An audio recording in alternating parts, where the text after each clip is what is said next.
Hi, this is Alex Helmbrecht, the Sports Information Director at Chadron State College, and I'm sitting here this afternoon with Kattie Ranta, a junior guard on the Chadron State women's basketball team who's having a fantastic season by all regards for the Lady Eagles. She's their leading scorer at 15.2 points per game, also the leading rebounder at 8.2 per game. Her scoring mark and her rebounding mark both rank her in the top 5 in the Rocky Mountain Athletic Conference. So, Kattie, for those Lady Eagle fans who don't know you, you've been here 4 years, you're just a junior. Kind of talk about how your career has gone so far, and then just kind of talk a little bit about this year and how it's been kind of special for you so far. Well, I redshirted as a freshman, so that's kind of where I started when I came in.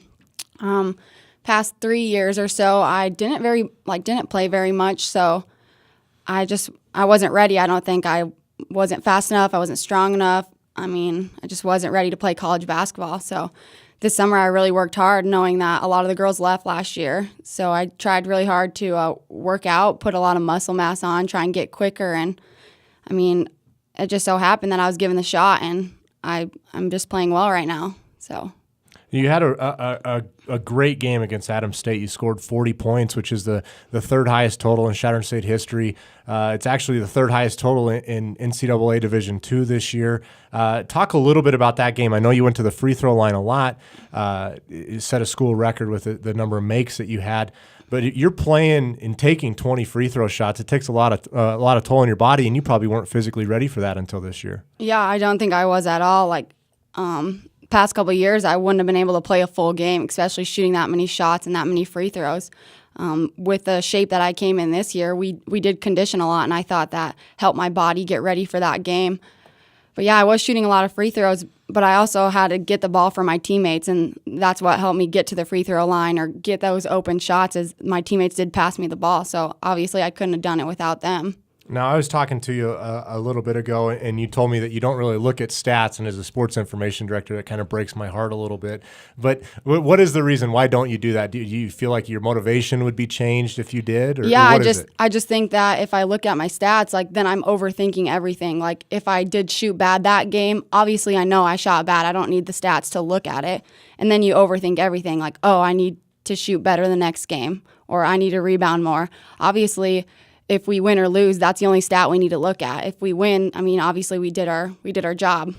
Talk a little bit about how the season has gone. The Eagles are 3-14 overall, 3-10 in the RMAC, and from the outside, you look at that 3-14, not a great record.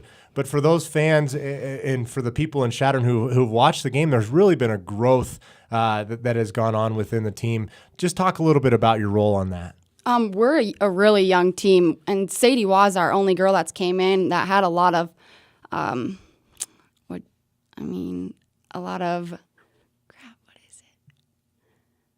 she's the one that basically played more than anybody else. And it was difficult for all of us to come in and understand our roles on the team. And I thought that once we started, understanding our roles, we're playing a lot better. And yeah, we're 3 and whatever we are in the RMAC, but that doesn't show how we get better every single day, and we are improving every single day. So every game, every day in practice, we just try to get better, and if it's not showing it now on the stats or the records, it's going to show next year. And the nice thing for me and the other fans who are at the games, you can really see that improvement, talking about players like Greer Babb and Hattie Guzman, who's really kind of caught on this second semester, shooting more. Dallas Shaw is becoming more of a complete player. It's nice to see that. Yeah, they're becoming more confident in themselves, and the more we play together, the more we practice together, we learn each other's roles, we get better, we understand what we're good at, what we're bad at, and we're just being more confident players. What are the team's goals for the rest of the season? I think we're just trying to get better every single day, and if we win at the end of the night, we got better, obviously. But even at practice, we are trying to improve one thing at a time, like ball handling or shooting or learning to play together. Every day, we're just trying to get better.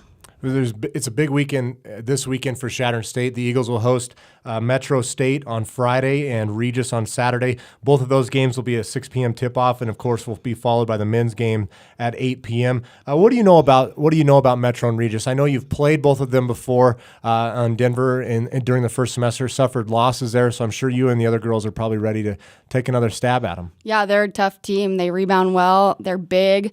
So we're just going to come in, be feisty, and just play the best that we can. Metro State, obviously, for the last few years with Coach Tanya Javi, has been known as a physical team. Do you like playing in games like that?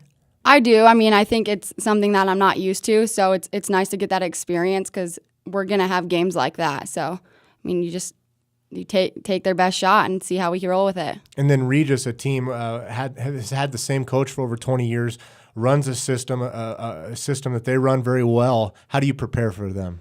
Well, we're just going to have to watch a lot of film, see what they do, and see what we can do to beat them. All right, Katie. Well, best of luck to you this weekend when you take on Regis and Metro State. Both of those games will tip off at 6 p.m. Thanks, Katie. Thanks, Alex.